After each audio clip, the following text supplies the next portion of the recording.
Hi, this video is to finish up problem 7 on the honors test review for test 3. And we're going to pick up with problem 7C. So again, we have a rational equation that we're trying to solve. If you take a look this time, you notice that the denominators are the same. Our first job is to make sure that we state the excluded value, meaning the value that x cannot equal, or the denominator would have to equal 0, which would be a problem because division by 0 is undefined. So to do that, we set the denominator not equal to 0 and solve. So we would add 7 to both sides, and x cannot equal 7. That's going to be important because if we get a solution that is 7, then we're going to need to discard it as a possible solution. So to solve this, I first want you to think about the fact that they have like denominators. If I have 3 over 5 equals x over 5, you would probably automatically assume that x has a value of 3, because if the denominators are the same, then the numerators have to be the same also. So x would equal 3. We're going to use that same logic when solving this rational equation. If our denominators are both x minus 7, and this ratio is equal to this ratio, then that means that our numerators are equal also. So notice at this point we should recognize that we're solving a quadratic equation.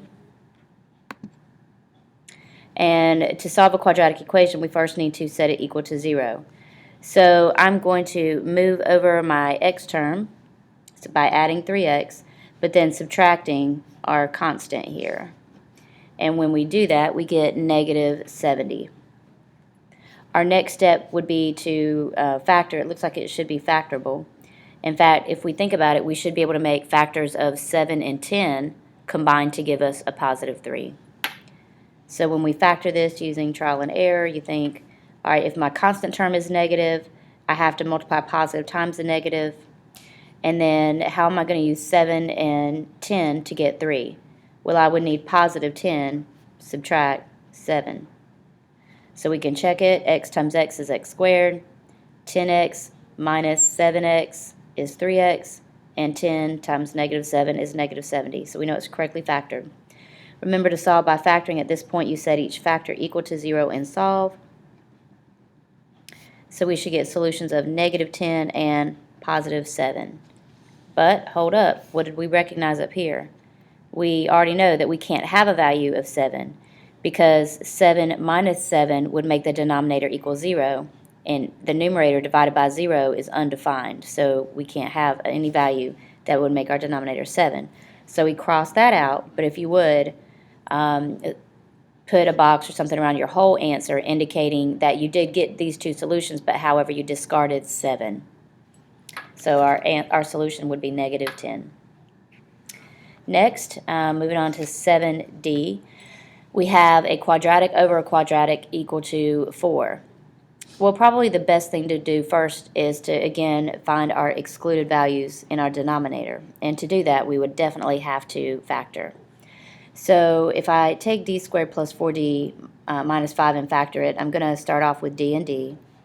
Again, my constant term is negative, telling me that I need to multiply positive times the negative to get 5. And then I need to think about the arrangement of factors of 5 that will combine to give me 4. Combine meaning add or subtract. So 5 is a prime number. Its only factors are 5 and 1. So we would need a positive 5 minus 1. So because of that, we know that d cannot equal negative 5, nor can it equal 1. That's going to be important. So if we solve and we get one of these solutions, we can throw it out. So from here, I'm just going to move on to solving, and we don't need it in factored form in order to solve it. In this case, this looks like a proportion if you put 4 over 1. Remember, a proportion is when you have a ratio equal to another ratio and you use it to solve. Well, to solve proportions, we basically cross multiply and divide. So if I multiply 1 times this numerator and 4 times this denominator, I can then basically distribute, which distributing a 1 does not change anything. And over here I would end up with 4d squared plus 16d minus 20. Well, this is another quadratic equation. In order to solve a quadratic equation, we want to end up with all of our terms on one side, so the equation will be set equal to 0. I highly recommend always moving the coefficient that's smallest to the right side, or to the side that would help us to maintain a positive value so that we can factor a positive quadratic coefficient here. So that means I'm going to keep the 4d squared on the right, but bring the 2d over, so when I subtract, I'll have positive 2d. So moving all of my terms, that zeroes them out. Subtract 2d squared minus 3d plus 5. We'll end up with 0 equals 2d squared plus 13d minus 15. So at this point you want to factor. And if our constant term is negative again, we use a positive and a negative. So we have to think, what might I try? Well, we could try 5 and 3. If I put one of them here, say I put 3 here and 5 here, that would give me 10 and 3. Well, I could use 10 and 3 to combine to give us 13, but the problem is I would end up with 2d times negative 5 being negative 10d plus 3d, and that does not equal 13d. That's negative 7d. Well, what if I switch that around and do 5 and 3? Well, then I would have 2d times 3 giving me 6d, and 5d, which that will not give me 13 either. So I've used up the factors 5 and 3. They won't work, so I have to think, what other factors of 15 do I have? Well, I could use 1 and 15. Let's see if that would work. If I put 15 here, then I would have 15 times 2 is 30, and 30 and 1 will not give me 13. But if I put 15 here and 1 here, then I've got 15d minus 2d. And 15d minus 2d is 13d. So these are the correct factors. So now I want to set each factor equal to 0. If I subtract 15 and divide by 2, I get negative 15 halves. If I set d minus 1 equal to 0 and solve, I add 1 to both sides and I get 1.